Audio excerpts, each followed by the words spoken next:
Girls marks और attendance mark करें सब अपनी।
सबकी अटेंडेंस मार्क हो चुकी है।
सबकी अटेंडेंस हो चुकी है, मैं स्टार्ट करूँ लेक्चर? सब कमेंट्स में मुझे आंसर करें। आवाज आ रही है मेरी अब?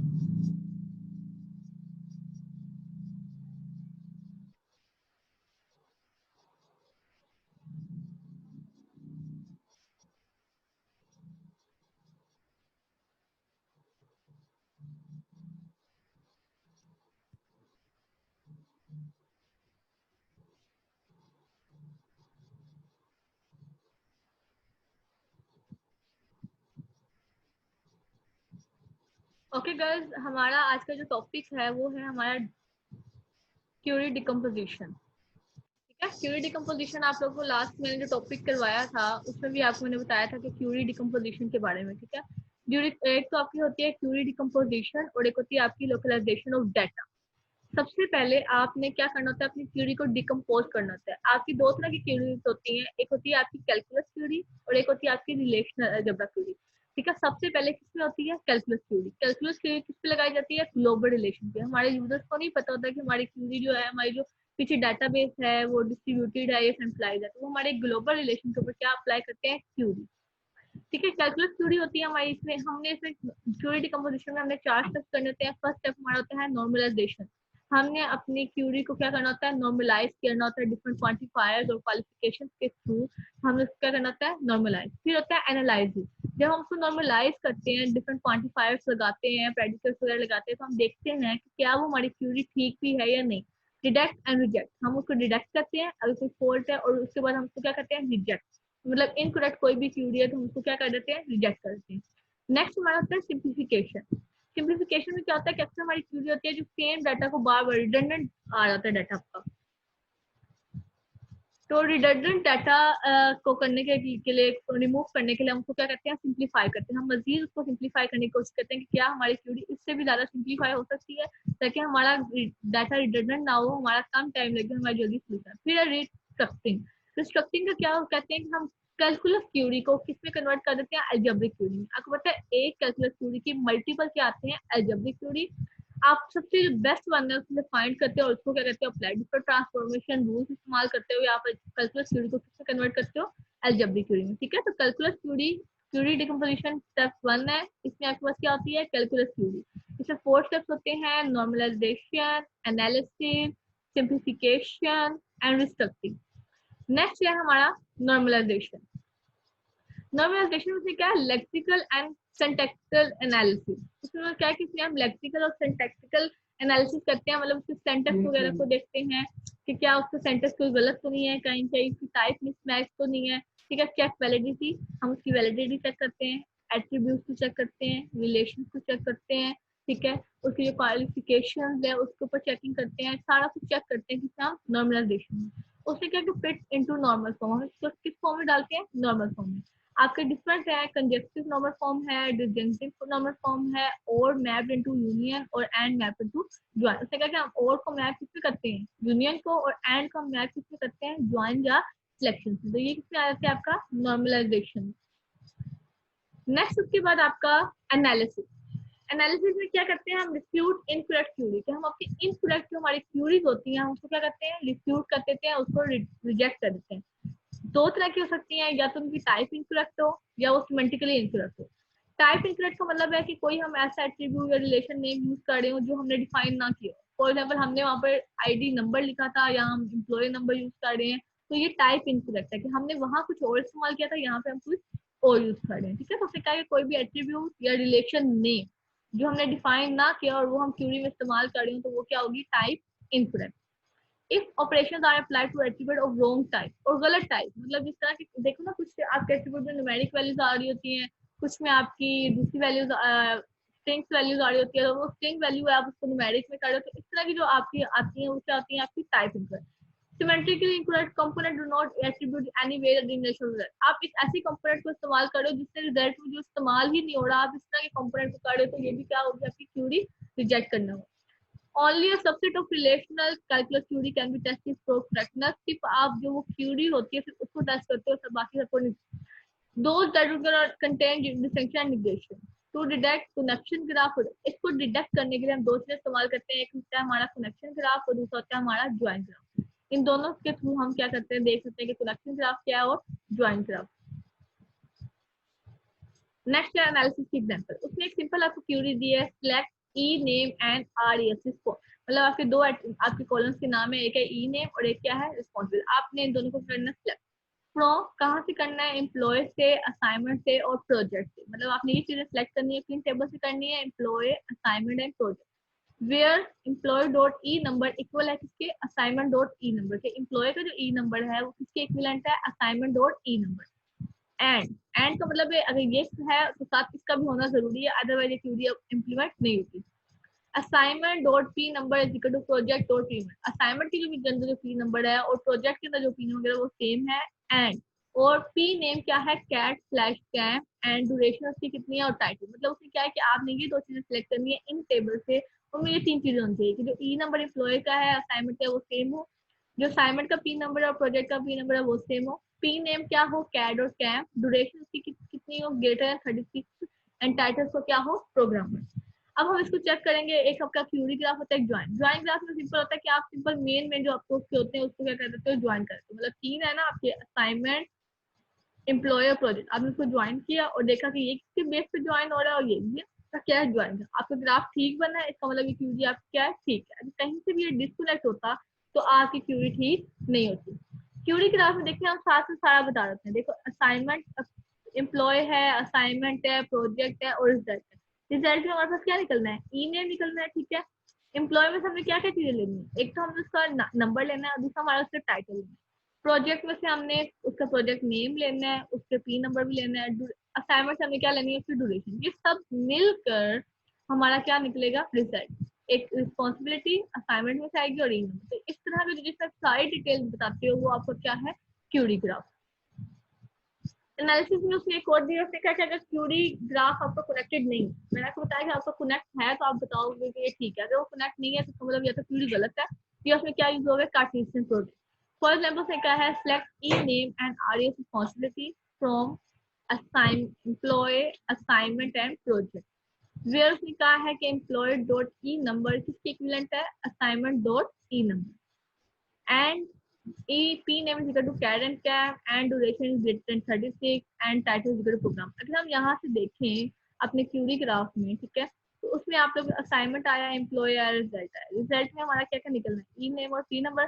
प्रोजेक्ट वाले को उसने कहीं पर भी इनके साथ कनेक्ट नहीं किया क्योंकि लास्ट क्यूरी में हमने क्या किया हुआ था, अपने प्रोजेक्ट असाइनमेंट और डी नंबर और प्रोजेक्ट और ई नंबर को किया था क्योंकि दोनों में सेम है, तो इसमें वो लाइन उन्होंने मिसिंग की है। तो इसका मतलब कि प्रोजेक्ट वाला इससे कनेक्ट नहीं हो रहा। तो हम ये कंसीडर कर सकते हैं कि मे भी प्रोजेक्ट में क्या लगा हो, कार्टेशियन प्रोडक्ट, हम उसमें से सिर्फ क्या ले रहे हो, उसका पी नेम। तो इस तरह भी हो सकता है और ये क्यूरी हमारी गलत भी हो सकती है और हम ये भी कंसीडर कर सकते हैं कि उसमें क्या लिखा हो, कार्टेशियन प्रोडक्ट।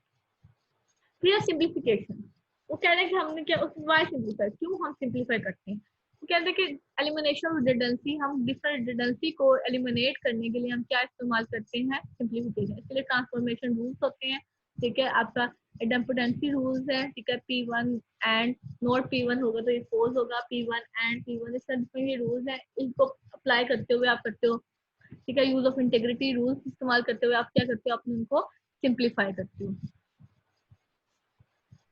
नेक्स्ट आपका है सिंप्लीफिकेशन एग्जांपल। उसने कहा कि एग्जांपल है, लाइक उसने कहा कि सिलेक्ट करो title from employ where employ dot E number is J dot do, और not employ dot title programmer, employ का टाइटल प्रोग्रामर नहीं होना चाहिए, एंड एम्प्लॉय डॉट टाइटल मतलब नहीं भी हो भी सही।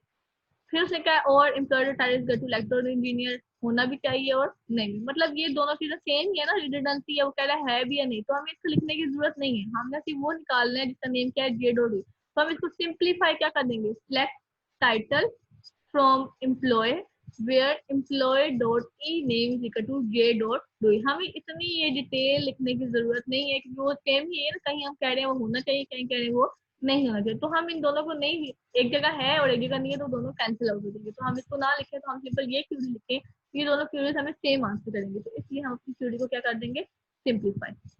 फिर लास्ट इसका जो होता है वो क्या है, रिस्ट्रक्चरिंग, ठीक है। आपके क्यूरी डिकम्पोजिशन पढ़ रहे थे, उसमें आपके पहला स्टेप था उसकी क्या कहते हैं, नॉर्मलाइजेशन, फिर थी एनालिसिस, फिर थी सिंप्लीफिकेशन और अब जो है आपका है रिस्ट्रक्चरिंग। रिस्ट्रक्चरिंग में हम क्या करते हैं, रिलेशनल कैलकुलस को रिलेशनल अलजेब्रा में देखते हैं। हमारे पास तो क्यूडी होती है, ये वाली जो क्यूडी है इसमें रिलेशनल कैलकुलस में, लेकिन इस तरह जब फॉर्म में हम लिखते हैं सिलेक्शन प्रोजेक्शन वगैरह लगाते हैं तो हमारी क्यूडी किससे चल जाती है, रिलेशनल अलजेब्रा में। तो उसने क्या कि हमारा रिस्ट्रक्टिंग में क्या होती है कि हम अपने रिलेशन कैलकुलस में कन्वर्ट कर देते हैं रिलेशनल अलजेब्रा में। सबसे पहले है make use of QD tool. हम क्या बनाते हैं, इसके थ्रू ट्रीज बनाना शुरू करते हैं। ट्रीज के थ्रू हमारा क्या निकल आती है, रिलेशनल अलजेब्रा। उसने क्या कि find the name of employees that other than j.boy who worked in CAD and CAM project after for either one और टू। हमने ऐसे एम्प्लॉयज का नाम जिसका नाम j.boy ना हो, other than who worked on CAD, जो किस प्रोजेक्ट पे काम कर रहे हैं, कैड एंड कैम, ड्यूरेशन कितनी होनी चाहिए, 1 और 2 ईयर। अब देखिए सिलेक्ट ई नेम, क्या निकालने थे, नाम फ्रॉम एम्प्लॉय असाइनमेंट प्रोजेक्ट। आपने देखा था तीनों एग्जाम्पल्स में कि हमारे 3 टेबल्स थे, एम्प्लॉय का, असाइनमेंट का और प्रोजेक्ट का। where employee.e number equal to assignment.e number and assignment.p number के equivalent है project.e number। ठीक है, ये सारे इनको बेस पे and E name not equal to J Doe, क्योंकि क्या है अदर देन जे डू, तो हमने क्या लिखा कि ई नेम जो है वो जे डॉट डू ना हो, एंड और प्रोजेक्ट का नाम क्या हो, CAD and CAM, and duration 12 और ड्यूरेशन इज इक्वल टू 24। ठीक है, अब हमने यहाँ से स्टार्ट किया, हमारे पास होता है कि 3 टेबल्स में से आना है, प्रोजेक्ट में से आना है, असाइनमेंट में से आना है और एम्प्लॉय में से। असाइनमेंट और एम्प्लॉय में से हमने क्या लेना है, ई नंबर। प्रोजेक्ट और उसमें जो आएगा उसमें से हमने क्या ले लेना है, पी नंबर। फिर हमने क्या निकालना है, ई नेम वाली रोज निकालनी है।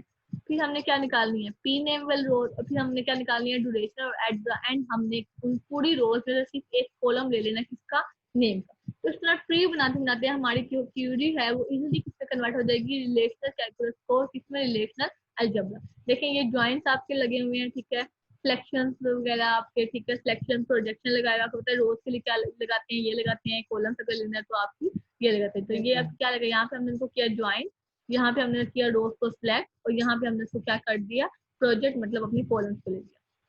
फिर नेक्स्ट आपका है restricting transformation rule. Different transformation rules के थ्रू भी आप कर सकते हो, ठीक है। कम्यूटेटिविटी और बाइनरी ऑपरेशन, जो आपने रूल्स याद रखने, देखो आर इंटू एस हो या एस इंटू आर, ये दोनों क्या होते हैं, इक्वल।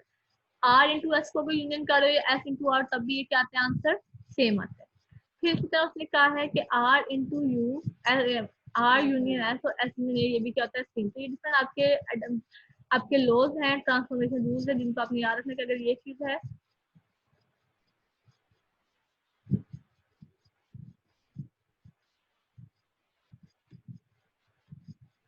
गाइस आप लोग अभी सुन लेना, लास्ट में मैं आप लोगों का जो है वो क्वेश्चंस आप लोगों जो पूछोगे ना उसकी आंसर्स कर दूंगी, ठीक है। फिलहाल आप लोग जो मैं बता रही हूँ वो आप लोग कर लें, लास्ट में आप सबके आंसर कर दूंगी क्या क्या आप पूछ रहे हैं।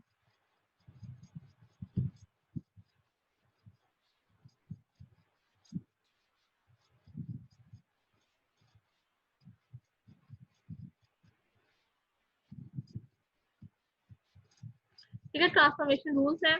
उसके बाद नेक्स्ट जो आपका आता है एग्जाम्पल। ठीक है, एग्जाम्पल्स में देखो उसने कहा है आपकी एग्जाम्पल है, उसने क्या कि सिलेक्ट ई नेम, आपने क्या करना है, ई नेम को सिलेक्ट करना है फ्रॉम सेम, वही एग्जाम्पल है। आपने मैंने बताया कि प्रोजेक्ट होगा, असाइनमेंट होगा, ई नंबर होगा, यहाँ से आप ई नंबर लेंगे, फिर पी नंबर, फिर आप ई नेम की रोज लेंगी, फिर पी नेम वाली प्रोजेक्ट लेंगी, फिर उसकी ड्यूरेशन को देखेंगे, एट दैट नाम उसको क्या निकाल लेंगे वो।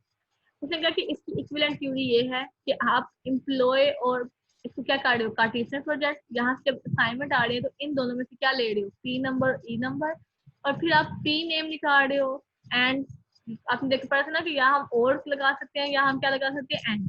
तो हमने यहाँ पे क्या यूज किया, एंड। क्या एंड की जगह उसने आपको कहा था कि हम यूज कर सकते हैं ज्वाइन, ठीक है, और की, ठीक है, और बाद में ज्वाइन यूज कर सकते हैं और एंड भी। आपने ज्वाइन यूज किया और क्या यूज किया, एंड। आपने क्या कि पी नेम क्या है, कैड, और क्या ड्यूरेशन कितनी है, 12 एंड 24, और ई नेम क्या है, इस बेस पे हमारा क्या निकला है। तो ये दोनों क्या है, क्यूरीज इक्विवेलेंट है। आप ये वाली भी हो सकती है आपकी, और ये, इसमें वो क्या कर रहा है कि अलग अलग कर रहा है, लेकिन इसमें उसने एक ही लाइन में सबको क्या कर दिया।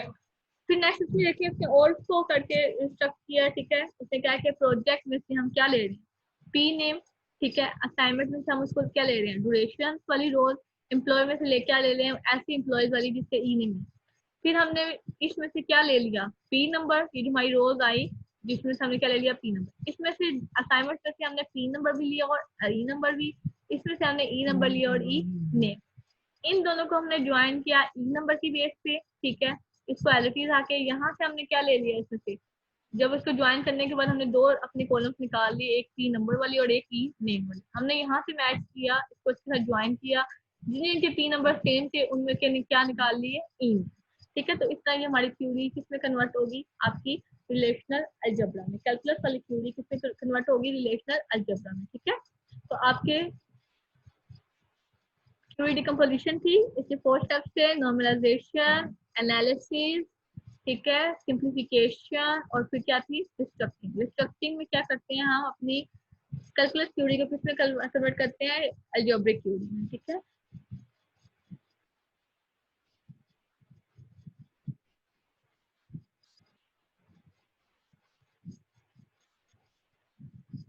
ये क्लास अब लोग बताएं क्या इशू है, हैंड रेस करें अपने। छोटियां छोटियां ही हैं, दो दो तीन बच्चे बताओ, बच्चे के लिए गर्ल्स आप लोगों को जो जो इसमें इशू हैं, क्वेश्चंस हैं, आप लोग हैंड रेस करें ताकि मैं उसको अनम्यूट करके उससे पूछूं।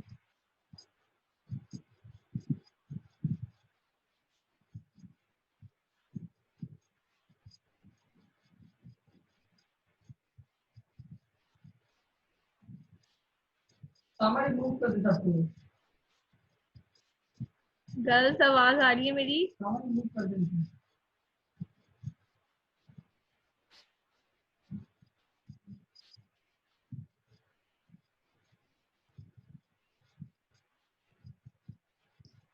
जी महक। मैम मैंने आपसे पूछना था, ये आपने रिस्ट्रक्चरिंग जो पढ़ाया है लेकिन बुक में तो रीराइटिंग लिखा हुआ है। अच्छा, रीस्ट्रक्चरिंग या रीराइटिंग वो सेम वर्डिंग है, तो वो सेम ही है, आप रीराइटिंग की तरफ उसी का मतलब है ना, रीराइट करो, दोबारा लिख रहे हो, ठीक है। तो उसका कोई इशू नहीं है, नाम का फर्क है, तो वो कोई जी इशू ठीक नहीं है। है, ठीक है। इसमें से बुक में से चैप्टर पता लग गया ना, कौन सा चैप्टर है आपका ये, ओके 7 है चैप्टर मैम। ठीक है। बाकी बताएं, और किसको कोई मसला है, हैंड रेस करें ताकि मैं उधर से आपको बताऊं।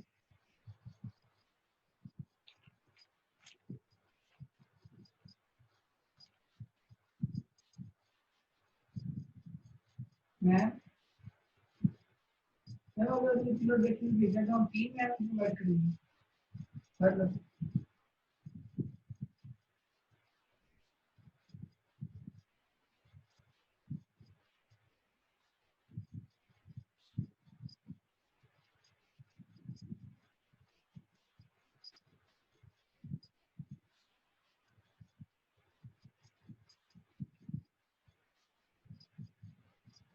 ठीक है मैम,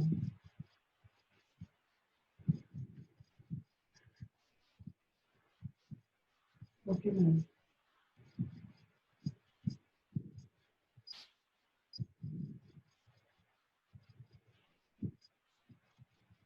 गर्ल्स रीस्ट्रक्चरिंग का ट्री देख लो आप लोग, सिंपल, आपने देखो वहां से क्या कह रहे हैं कि सिलेक्ट करना है आपने E name from project assignment employ, where assignment dot e number किसके इक्विवेलेंट है, employee dot e number, and assignment dot p number किसके इक्वल है, project dot p number, and e equal नहीं है j dot do प्रोजेक्ट और duration का। सबसे पहले आपने यहाँ से बेस से स्टार्ट करना है कि आपने लेना कहाँ से, प्रोजेक्ट से, असाइनमेंट से और एम्प्लॉय से। अब असाइनमेंट और एम्प्लॉय को किस बेस पे ज्वाइन कर रहे हो, ई नंबर पे, तो आपने इनको क्या कर दिया, ज्वाइन, ठीक है। फिर आपने असाइनमेंट जो ई नंबर आ गया यहाँ से असाइनमेंट, उसको अपने प्रोजेक्ट के साथ ज्वाइन करना है, तो प्रोजेक्ट वाले उसकी किस बेस पे ज्वाइन करना है, प्रोजेक्ट की। ये 3 टेबल्स आपके क्या हो गए, ज्वाइन हो गए। ज्वाइन होने के बाद जब वो ज्वाइन हो गए तो आपने उनमें से क्या निकालना है, ई नेम। तो आपने ई नेम वाली रोज निकाली और आपने क्या लगा लिया कि ऐसे ई नेम्स आए जिसके नाम इक्विवेलेंट नहीं है किसके, जे डॉट डू, मतलब वो सारे ई नेम्स आ जाएंगे जिसमें जे डॉट डू के अलावा जो भी नाम है वो सब आ जाएंगे। फिर जब वो रोज आ जाएंगी तो अब आपने उसमें से निकालने हैं जिनका पी नेम क्या है, कैड और कैट। वो मजीद उसमें फिल्टर लगेगा, उसमें से और सिर्फ वो वाली रोज आएंगी जिसमें क्या नाम है, कैड एंड कैट। नेक्स्ट फिर उसमें से आप करोगे ड्यूरेशन की 12 है और क्या है 24, और जब उन रोज में से फिर आप अपने कॉलम्स निकालोगे कौन से, ई में। सिंपली वो एक स्टार्ट किया, बेस से स्टार्ट कर और एंड, हमने स्टार्ट कहाँ से किया, प्रोजेक्ट असाइनमेंट और एम्प्लॉय, और कहाँ तक गए हैं, ई नेम तक। अब समझ आया गर्ल्स आप लोगों को, सीता, रिमशा, आमिना, बच्चे हैंड रेस करें ताकि मैं आपको अनम्यूट करूं और आप मुझे बताओ क्या क्वेश्चन है आपका।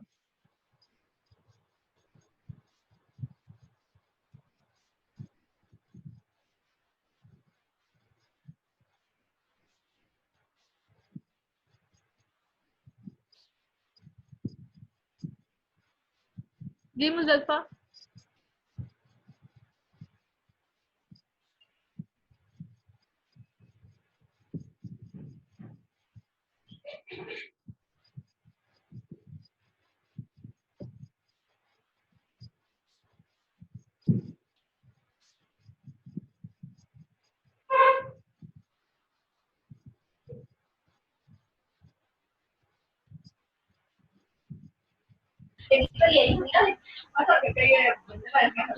बोले मुजफ्फा क्या आपका है क्वेश्चन?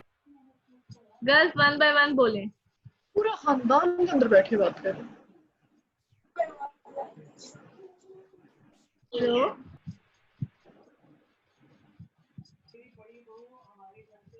कल किसी के पास बच्चा बैठा हुआ था, मैम कहती है कौन बच्चों के साथ बैठ के पढ़ रहा है।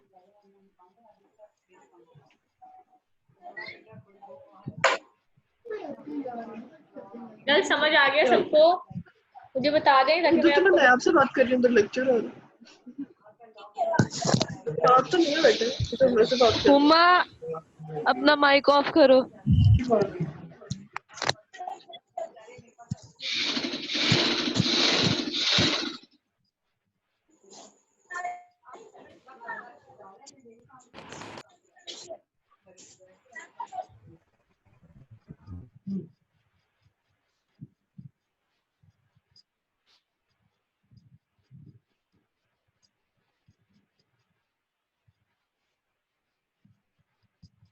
गर्ल्स आपको ये मैं स्लाइड शेयर कर दूंगी आपके साथ, और ये आपके ना बुक में चैप्टर 7 है, ठीक है? चैप्टर 6 तक हमने किया था, चैप्टर 7 है। तो आपने डिटेल में अगर ज्यादा अच्छी समझ के लिए बुक में आपकी और ज्यादा इजी एग्जांपल है, लाइक एनालिसिस में कहा होता है टाइप इनकरेक्ट क्या होती है और सेंटिकल आपके सेंटेंस क्या इनकरेक्ट है, तो उसमें आपकी एग्जांपल्स दी हुई है। तो आप लोगों ने अपनी बुक में से डिटेल में पढ़ना है। आपकी चैप्टर 7 है, आपने उससे पढ़ के आपने एग्जाम्पल्स वगैरह उसके शुरू में कुछ जो डिफाइन उसको किया हुआ था वो करना है। अगर उसमें सिर्फ मजीद आपको कोई मसला हुआ तो आप लोग मुझसे कल के लेक्चर में पहले पूछते ना कि मिस ये मसला है हमें बता दें, ठीक है? तो आप लोगों ने साथ साथ बुक को लाजमी रीड आउट करना है, ये ना हो कि आप बुक की तरफ जाए ना। ये इतना डिटेल इतनी स्लाइड्स में तो टू द पॉइंट चीज है, लेकिन इसकी जो मजीद आपने डिटेल पढ़नी है वो अपने बुक से करनी है, ठीक है?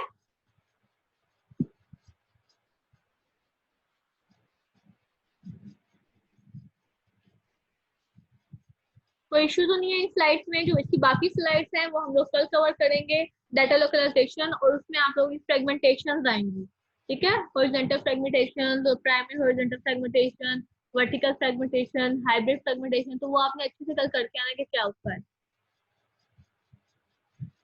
हाँ जी जैनब। मैम मैं कह रही थी कि आप स्लाइड्स हमें सेंड कर देंगी। हाँ जी मैं स्लाइड्स आपको सेंड कर दूंगी, ये मेरे पास स्लाइड्स हैं, इसमें कल वाले लेक्चर की भी होंगी और आज वाली भी है, ठीक है? आज यस हमने मैम, क्यूरी थैंक यू। समझ आ गई जैनब आपको? यस मैम आई है। इशू तो नहीं है कोई इसमें? नो मैम मुश्किल नहीं है, ये स्लाइड्स में ज्यादा इजी लग रहा है, यहाँ पर तो थ्योरी थी तो इसमें थोड़ा कंफ्यूज हो रहे थे, नहीं इसलिए बोला आप था। एक दफा स्लाइड से पढ़ के ना जब बुक खोलेंगे तो वो ज्यादा आपको अच्छा समझ आएगा, लेकिन बुक में से करना लाजमी है। ओके, हाँ जी फिजा।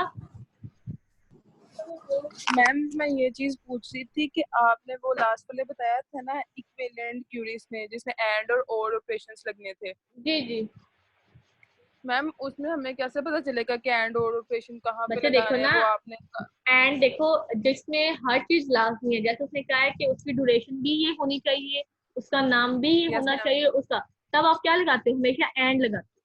जब वो कहते हैं ना कि यस ये मैम, चीज हो या ये चीज हो, तो तब आप क्या लगाते हो? और लगाते हो, ठीक है? तो उसने ये कहा ना कि ड्यूरेशन भी यही हो, नाम भी हो और प्री नंबर, तो हम हमेशा एंड लगाएंगे। एंड और लॉजिकल गेट्स पढ़े थे आप लोगों ने?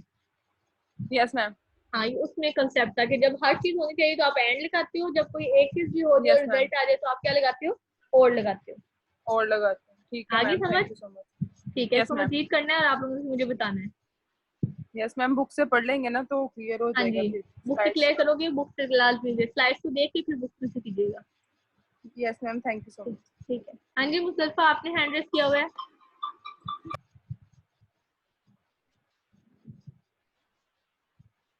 मुजफ्फा, आपने हैंड रेस किया हुआ है, आपको कोई क्वेश्चन करना है? मैं आपसे ये पूछ रही थी जी मैम, वो जो आपने इनकरेक्ट बताया था फ्री, हाँ जी, जिसमें प्रोजेक्ट वाला था, वो क्या था मैम? एनालिसिस में इनकरेक्ट का जो बताया था मैंने, यस मैम। देखो ना, हमारे जैसे हमारे रिलेशन में तीन, हमारे हमारे जो पूरा अपना क्यूरी लगाई हुई थी, हमारे जो पीछे टेबल था डाटाबेस का, उसमें तीन थे, एम्प्लॉय था, असाइनमेंट था और प्रोजेक्ट था, तीन टेबल्स थे। ठीक है, हमने अपनी क्यूरी में मतलब इनके अलावा अगर कोई टेबल इस्तेमाल करें, लाइक मैं स्टूडेंट का कोई इस्तेमाल करूँ, तो स्टूडेंट वाला टेबल तो है ही ना इसमें हमारा, तो ये क्या हो जाएगा, इनकरेक्ट, कि हमारी इस तरह का रिलेशन मौजूद ही नहीं है। अब लाइक जो हमारे ठीक है मैम। एम्प्लॉय में एट्रीब्यूट था, ई नंबर, ई नेम और ये सब कुछ था, मैंने ई नंबर, ई एन ओ लिखा हुआ था। ठीक है, हम ई नंबर को ई ठीक है मैम। हैश में तो लिखते थे ना, मेरे पेज की टेबल में लिखा हुआ है ई एन ओ, ई नंबर, लेकिन मैंने जब अपनी क्यूरी लगाई है तो मैंने वहां पर ई हैश लिख दिया, तो ये भी क्या हो जाएगा, इनकरेक्ट, के वो उसके साथ टाइप मैच नहीं कर रहा। ठीक है, तो इस तरह के हम ठीक है एनालिसिस करते हैं कि क्या हमारी जो क्यूरी हमने लगाई हुई है वो हमारे टेबल के साथ मैच कर भी रही है या नहीं। ठीक है, यस मैम, क्लियर है? Thank you. ओके, हाँ जी हाजिर, आपने कुछ पूछना है?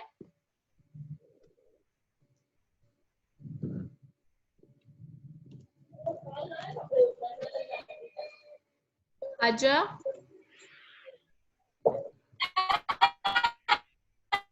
आपने पूछना है? हेलो, हाँ बोले कुछ। मैम वो मुझे ना कुछ भी समझ नहीं आई क्योंकि मेरी आवाज बहुत कट रही थी नेट की अच्छा, वजह से। सही, तो आपने रिकॉर्डिंग की हो तो आप मुझे सेंड कर दीजिएगा, चलिए फिर कोई ठीक है, इशू बस हुआ तो मैं पूछ लूंगी। बस यही कहना था। Yes let, ma'am. लेक्चर में लेट तो नहीं थे आप? नो मैम, बिल्कुल भी समझ नहीं आया, लेट नहीं थी, आवाज नहीं आ रही थी, सारा तो आपको अपना, नजर तो आ रहा था, आवाज बहुत कट रही थी। तो अपना नेट ठीक करो ना इसको, नेट के इशू यस खत्म करो, मैम। बाकी क्लासेस में फिर इशू करेगा आपको। Yes ma'am. मैम आप ठीक, रोज जूम पे ही लेंगी? मुझे आपकी क्लास में क्या है कि जूम पे ही लें? क्यों, कहाँ पे लेना है आपने?